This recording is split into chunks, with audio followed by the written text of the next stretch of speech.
समीर एका नामांकित I T कंपनीत कामाला होता. मुंबईच्या लोअर परळ भागात त्याचं ऑफिस होतं. कामाचा व्याप इतका होता की त्याला रोज उशीर व्हायचा. त्या रात्रीसुद्धा त्याला ऑफिसमधून निघायला रात्रीचे 1:15 वाजले होते. पाऊस धो-धो कोसळत होता आणि मुंबईच्या रस्त्यांवर शुकशुकाट पसरला होता. टॅक्सी मिळेना म्हणून त्याने ठरवलं की करिरोड स्टेशनवरून शेवटची स्लो ट्रेन पकडायची. त्याने धावत पळत स्टेशन गाठलं. करिरोड स्टेशनवर पाऊल ठेवताच समीरला एक विलक्षण शांतता जाणवली. मुंबईच्या स्टेशनवर कधीच इतकी शांतता नसते, पण त्या रात्री वाऱ्याचा आवाजही जणू गोठला होता. इंडिकेटरवर 1:40 ठाणे स्लो असं लाल अक्षरात लुकलुकत होतं. प्लॅटफॉर्म नंबर 1वर समीर एकटाच उभा होता. अचानक त्याला जाणवलं की त्याच्या मागे कोणीतरी उभा आहे.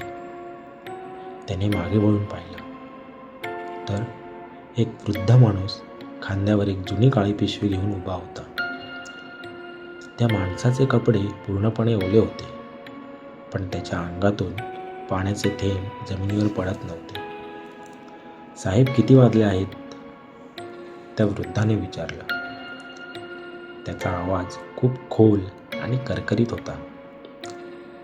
"2:15 होत आलेत बाबा."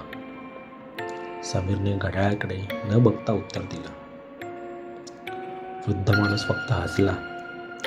त्याचे दात कोळशासारखे काळे होते. "वेळ संपत आली." तो पुटपुटला आणि अंधारात गायब झाला. दुरून हेडलाईटचा पांढरा प्रकाश दिसला.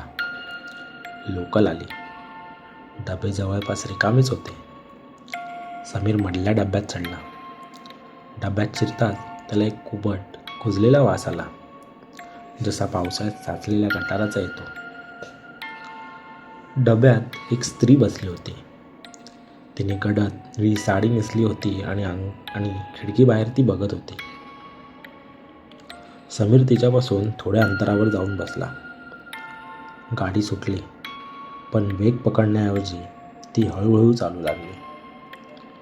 पुढचं स्टेशन चिंचपोकळी यायला हवं होतं, पण 10 मिनिटे झाली तरी स्टेशन आलं नाही. बाहेर फक्त काळाकुट्ट अंधार होता. खिडकीबाहेर पावसाचे थेंब आदळत होते, पण ते थेंब पारदर्शक नसून लाल रंगाचे होते.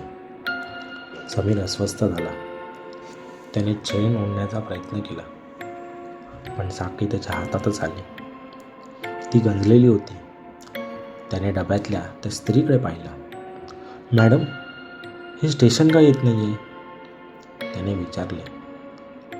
ती स्त्री हळूच मागे वळली. तिचे केस चेहऱ्यावर आले होते. तिने एक लांब पांढरा हात समीरकडे केला. तिच्या हातात एक जुनं रेल्वेचं तिकीट होतं. त्यावर तारीख होती 16 एप्रिल 1995. "माझं स्टेशन चुकलंय. खूप वर्षांपासून मी माझं घर शोधतेय," ती रडत म्हणाली. पण तिच्या डोळ्यातून पाणी नाही, तर काळा द्रव बाहेर येत होता. समीर जीवाच्या आकांताने डब्यातून धावत पुढच्या डब्यात गेला.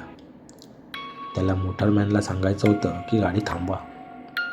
तो पहिल्या डब्यात पोहोचला आणि मोटरमॅनच्या कॅबिनच्या काचेतून त्याने आत पाहिलं, तर तिथे कोणीच नव्हतं. स्टेअरिंग आणि कंट्रोल्स आपोआप हलत होते. अचानक समीरची नजर बाजूला असलेल्या आरशावर पडली. त्या आरशात त्याला स्वतःचं प्रतिबिंब दिसलंच नाही. त्याला दिसला तोच वृद्ध माणूस जो प्लॅटफॉर्मवर भेटला होता. "पुढचं स्टेशन वैकुंठ." त्या वृद्धाचा आवाज डब्यातल्या स्पीकरमधून घुमला. समीरने खिडकीबाहेर पाहिलं. आता गाडी रुळांवरून नाही, तर हवेत चालत होती.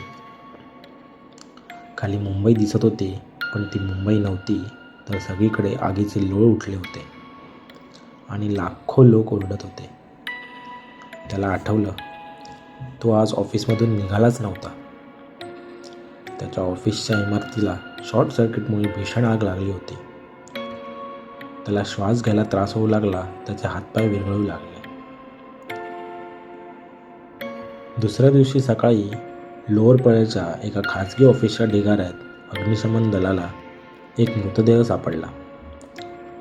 तो समीरचा होता. त्याच्या हातात त्याचा फोन होता, त्याची स्क्रीन फुटली होती. पण सर्वात विचित्र गोष्ट म्हणजे समीरच्या खिशात एक जुनं ओलं असलेलं तिकीट सापडलं. त्या तिकिटावर तारीख होती 16 एप्रिल 1995.